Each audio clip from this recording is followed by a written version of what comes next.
Asalaamu calaykum waraxmatullaahi tacaala wabarakaatu. Kusoo dhawaada channelkeena Marmar Vlog. Hadaad noo sabtahay subscribe, like, share.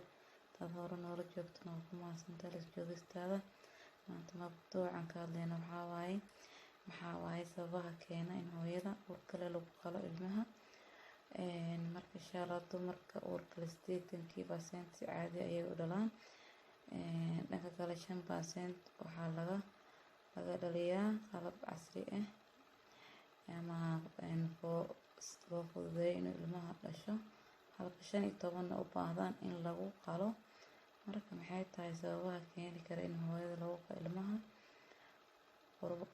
Khubarada caafimaadka waxay sheegeen in 3 xaaladood ay u sabab tahay qaliinka hooyada in ilmaha lagu soo qalo. Tan koowaad waxaa waaye dhibaatada hooyada dhanka awoodeeda ka timaada ama tabardarri xaggeeda. Tan labaad waxaa in hooyada xanuunada gaarka ay leedahay sida macaanka, dhiig karka iyo kuwo kale. In hooyada ay aad u gaabiso kana yareyso foosheeda intii la doonayay. In hooyada ilmo hore lagu qalay ayna ka bogsan meeshii la qalay. Inay hooyada ay qabto xanuunada aan soo sheegnay, iyo inay hooyada kafkeedu yar yahay, inay ilmaha ku adag tahay inay soo marto. Marka insha Allah saas ayaan idin soo gudbin. Sidaan ognahayna waxaa keena hooyooyinka badan ilmaha lagu qalo waa hooyooyinka qaarkood makaanka ama meesha ilmaha yar yahay ama kafka ilmaha soo mari lahay oo cariiri ku noqdo. Sidaas darteed dhaqaatiirta ay mar walba ilmaha ugu qalaan. Waxaa waaye qadarta Rabbi waaye. Marka hooyooyinka qaarna waxaaba ku yimaado cilado emergency ah sida xanuunada oo kale iyo sidii kale oo infection ama waxaas ay hooyada ku kacaan laamnijina Ilaahay hooyooyinka ka badbaadiyo. Marka insha Allah kulli waxaa arrimahan soo gudbiyay khubarada caafimaadka oo sheegay 3 xaaladood ama xaaladooyin kale oo kasii badan. Marka asxaabi waxaan jeclaystay inaan la wadaago. Marka insha Allah inta inay ku kulmi doono video ka xiga insha Allah asxaabi. Insha Allah subscribe, like, share siina gudbi in laga sii faa'iideysto. Waxaa dhici karta hooyooyin badan oo ogeyn. Marka insha Allah sii gudbi videogan. insha Allah waa walaashin Marmar Vlog. Mar walbana idinka xaggiina dhiirigelinta inga sugaynaa inaad hore noo sii wadaan. Marka insha Allah tacaala channelkiina waaye asxaabey dhiirigelinta inga rabaa hore wada intii ka mid ah like, share, ifaalana hoos loogu reeb. Marka assalaamu calaykum waraxmatullaahi tacaala wabarakaatuh.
calaykum waraxmatullaahi tacaala wabarakaatu. Kusoo dhawaada channelkeena Marmaro Vlogs. Hadaad nala sabtahay subscribe, like, share.